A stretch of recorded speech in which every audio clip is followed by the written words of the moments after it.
A lot of memorization because the tools are out there for analyzing words without having to memorize a great deal. And as long as those tools are available, then I suggest that you spend your memorization time elsewhere. But there's some things that you're going to need to know as you encounter definite articles, and that's where we're going to go next. What has been called the 11 functions of the definite article. Now, that doesn't mean that each of these 11 functions you're going to find in the same consistency. Some of these are rare functions of the definite article, and some of them are very frequent. But you will find, as you read, that occasionally you're going to look at Greek text and you're going to look at translations and you're going to say, how did they get that out of the definite article? And so that's why I'm introducing this list of the ways that a definite article can act and be translated.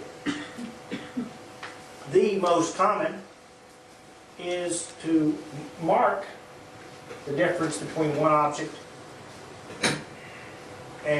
or person, another object or person. You're going to find that the definite article is used to mark a noun and distinguish it here between the next noun that appears and then the next.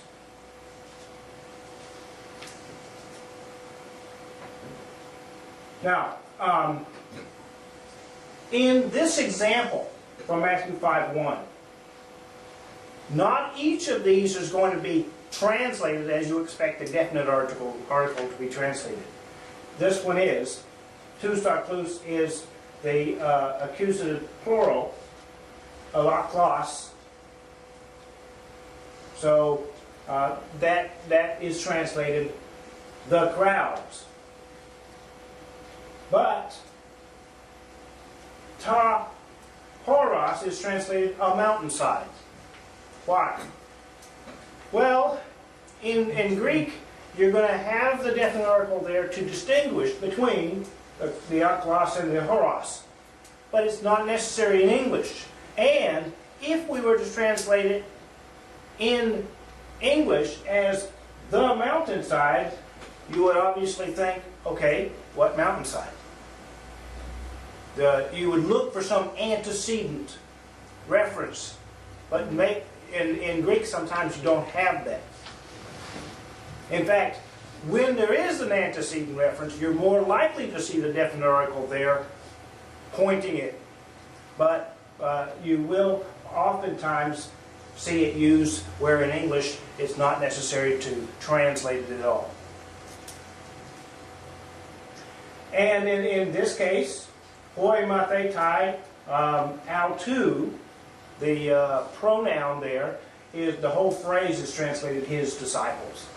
But in Greek, all three of the nouns are introduced and pointed to or marked by the definite article. Question? Clear as mud? Okay. The next function is to distinguish one quality from another quality.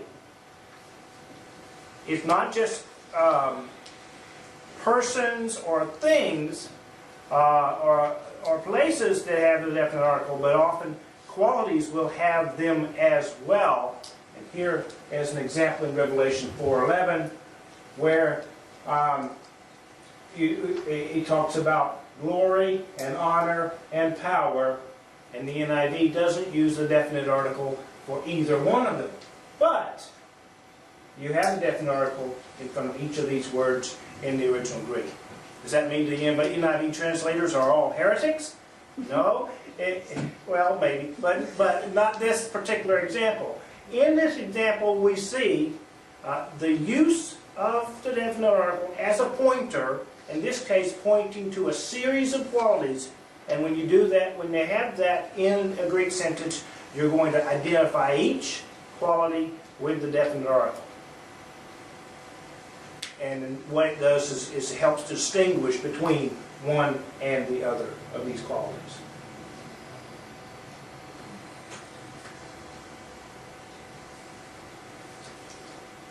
A third function of the definite article is to distinguish one class or group from another class or group.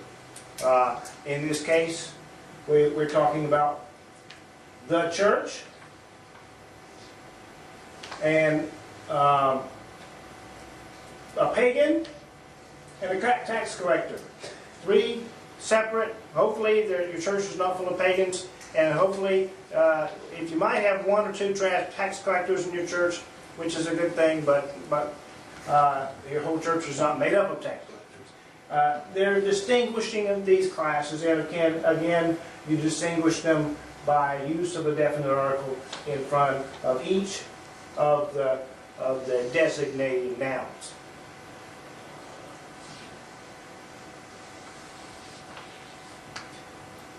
So we see, if we could kind of combine a lot of these just to say that the definite article is used to distinguish one grammatical unit to the next. That's the fourth.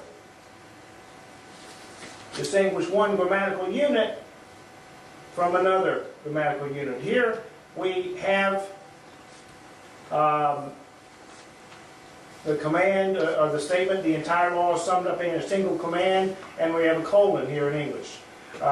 Before the colon, we have the expression with the preposition in and the definite article to, the dative definite article, and that combination is the way or one of the ways the Greeks would have used to identify, to say, this is what we're referring to, or in other words, this is their colon. So the definite article is used in that sense, distinguishing the statement about the command with the command itself.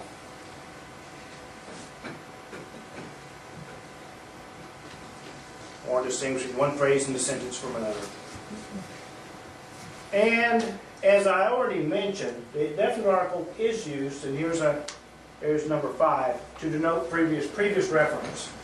When something had been described before, referred to before, and it shows up again in the narrative, we have the definite article. And in this case, the NIV translators translated this living water. It's just a definite article there. There's two of them. There is. There's the tahudor, the water, ta zoe, the water of the living. And you'll recognize this as a Hebrew way of expressing it. This is how the Hebrews would have said the living water as well. Well, John was a Hebrew. He was a Jew, and he was writing with that frame of mind. And the Greeks did also have this way of expressing a particular thing. But this here, this ta, referring back to what had been referred to before by Jesus, the living water. Number 6, to identify the subject in a sentence that uses two nominatives. Now, why would a sentence need to use two nominatives? Well, this is a case where in the sentence, usually there is a word that it could be translated with an equal sign, like the word is or the word exists. Okay? When a word appears like that in Greek, then what they'll have instead of the normal nominative for the subject and accusative for the object, they'll have two nominatives. They'll have both the subject and the object will be in the nominative case. So your question then is, which one is the subject and which is the object? Well, that's another way where the definite article comes to the rescue. And the one that has the definite article, in this case, ha theos, is the subject.